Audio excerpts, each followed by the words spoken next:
A man with a pelvic thrust like this should have no fear of staying single, because who can say no? A different kind of industry are desperate for him to join their ranks in hopes that subscriptions will boost again. But he chooses to save the world, because he knows that heroics do not go unrewarded. While everybody knows Tana Bandicoot, Crash's ex-girlfriend and contender for the grand prize at PlayStation's Battle of the Breasts, not everyone knows that our orange macho was involved in several other flings throughout the series. In today's video, I want to tell you about the few ladies that were interested in Crash, and vice versa. Let us start off with a few quick things about Tana before we move on, since she's certainly one of the most important females in the universe. Based off of Pamela Anderson in terms of her body shape and looks, the 1996 version of course, Tana Bandicoot was the girl that turned Crash from a boy to a man. And I'm not referring to the fan-made hentai that spawned afterwards. Ugh, what's wrong with those people? But rather the fact that Crash found the courage to embark on a danger-ridden quest, risking his bottom to save a girl he barely even knew. To me, the original Crash game draws comparison to the good old Mario concept of traversing various lands in order to beat up the evil kidnapper and rescue the girl from the castle. How'd you come up with the story and the characters? Well, I mean, it's boy loses girl, boy saves girl. Naughty Dog surely were inspired.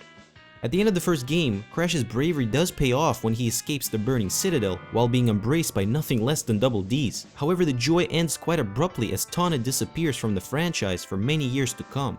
Naughty Dog claimed that the in-game explanation for her departure was her decision to dump Crash for Pinstripe. Ah, you dirty gold digger. Since this was also supported in Dansu Deijampu na Daiboken, the 2-volume Crash Bandicoot manga series, this version remains the most widely accepted and canonical to this day.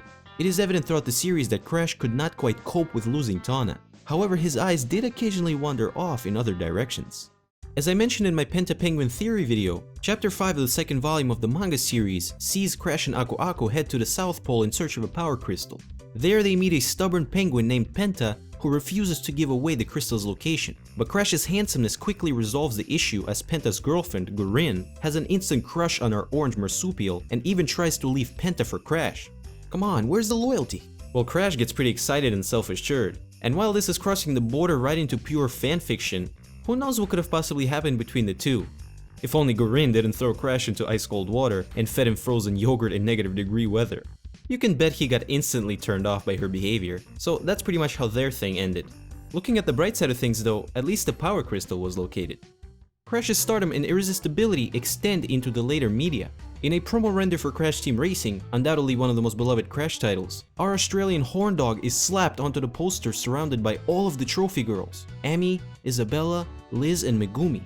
If this was not a coincidence and these girls were purposely named after real-life Sony Computer Entertainment employees at the time, then I highly doubt the trophy girls would be romantically involved with Crash in any way, because that would be straight up weird. The ending credits slide for Liz, however, says that she made a lot of money by modeling for Bandy Boy magazine, and we clearly get the reference. So if these girls were actually named after real people, I don't know how Elizabeth Ashford, at the time a PR manager of Sony Computer Entertainment Europe, approved to have such a thing written. To be honest, I'd love to see how she looked like, and even though judging a book by its cover isn't rational, at least we could have come to some kind of conclusion as to who she was. But after endless research, I could not find a photo of her, only mentions in old newspaper articles. Strange. But anyway, these real-life connections aside, we cannot deny the fact that in his world, Crash is definitely a chick magnet. Beyond the Naughty Dog era, Crash to Insanity became the next main game to include a form of suggestive content. Don't get me wrong though, I'm not a sensitive guy that closes his eyes on boobies. In fact, I open them wider. So to Insanity totally doesn't bother me with the occasional butt spanking and scenes like this. Coming through! Ladies? Excuse me, madam. Are those real? Mother? Tana, my god, you fell so low. All in all, the game is meant to be humorous and not taken too seriously, so the suggestive jokes can be taken lightheartedly and, in my opinion, don't pose much of a threat to younger audiences. Leaked by one of the lead Twinsanity developers, Paul Gardner, there was supposed to be a scene in the game, however, that featured Evil Coco, a cut character that was essentially a bad version of Crash's sister in every sense of the word. She was meant to lack any class and be super flirtatious and seductive. In the storyboard for the scene where she makes her appearance, her one and only line sounds like something out of an adult film. It's a real man who ain't afraid to show his feelings, and my mom says real men prefer their cocoa hot and bitter. I'm not thirsty. Although Cortex rejects her hints, it is understandable that the developers turn her attention to him instead of Crash, as it would be a little controversial otherwise. But boy, look at Crash's face, he does not seem to care.